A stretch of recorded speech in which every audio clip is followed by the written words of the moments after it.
Shalom. Hari ini kita akan renungkan Kitab Keluaran pasal 35. Teksnya ayat 20 sampai 35 dan sudah dibagi dua paragraf. Paragraf yang pertama ayat 20 sampai 29. Setiap orang yang tergerak hatinya datang kepada Musa dengan membawa persembahan khusus kepada Tuhan untuk pekerjaan melengkapi kemah pertemuan dan untuk pakaian kudus. Paragraf yang kedua ayat 30 sampai 35. Musa berkata kepada orang Israel tentang Bezalel dan Aholiab yang Tuhan telah menunjuk dan tentang semua hal yang mereka kerjakan. Kesimpulan hari ini, persembahan untuk kemah suci dan segalanya dalam tempat kudus diberikan oleh setiap orang yang tergerak hatinya dan terdolong hatinya. Itu emas dan permata yang berharga, juga kain-kain, bulu-bulu, dan kulit-kulit yang sederhana pun. Setiap perempuan yang tergerak hatinya memintal bulu kambing, mereka bukan hanya memberi bahan-bahan melainkan juga mempersembahkan keahlian mereka.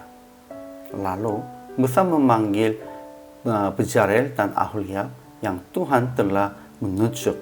Tuhan menemui dengan Roh Allah merekanya, dan Bezalel bekerja dalam segala macam pekerjaan yang dilancangan itu, dan Aholiab membuat segala macam pekerjaan seorang tukang, pekerjaan seorang ahli, pekerjaan seorang yang membuat tenun yang berwarna-warna.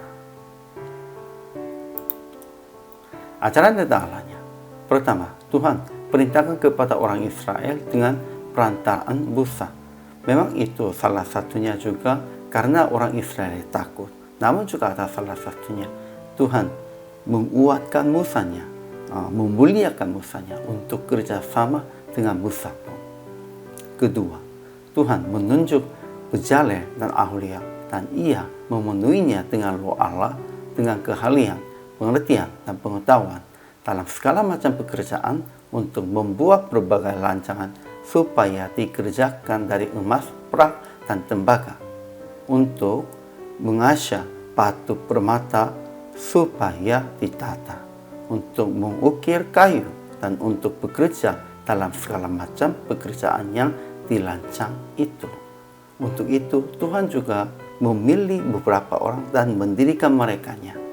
Itu pun juga cara Tuhannya kerja sama. Ajaran tentang manusianya.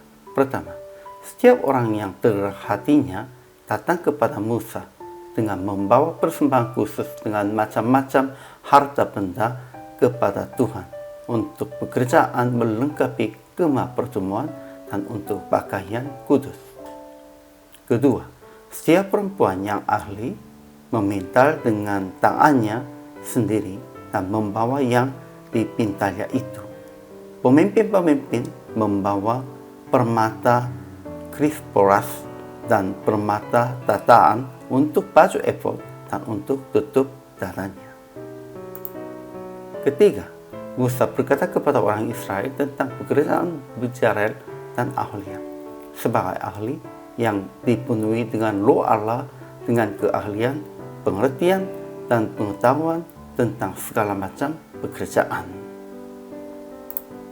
Aplikasi hari ini. Pertama, semua orang harus melayani Tuhan dengan macam-macam cara. Tidak boleh alasankan kelemahan secara manusiawi. Memang kelemahannya Tuhan akan cukupinya dengan Roh Allahnya dan pengertiannya, keahliannya, dan pengetahuannya. Kedua, usaha supaya menggenapi segala perintah Tuhan dalam kerjasama dengan sesama yang Tuhan tunjukkan dan gerakkan hatinya. Semua hal Tuhan bukan sendirinya bisa berhasil, harus kerjasama dengan sesamanya. Ketiga, memperkenalkan pelayan-pelayan yang baik, yang dipenuhi dengan Roh, supaya jemaat-jemaat mendukung mereka dalam doa dan kerja sama. Harus kita memperkenalkan pelayan-pelayan yang baik kepada jemaat dan kepada sesamanya juga. Jadi praktik hari ini mengabdikan diri di hadapan Tuhan sesuai dengan tergerak hati dalam renungan hari ini dan memotivasikan jemaat supaya mereka juga melayani Tuhan dalam pengertian dan keahlian dari Tuhan. Kita harus usaha demikian itu. Kalau begitu, kita memuliakan Tuhan dan Tuhan akan memuliakan kita. Hari ini juga selama melayani, Tuhan Yesus memberkati.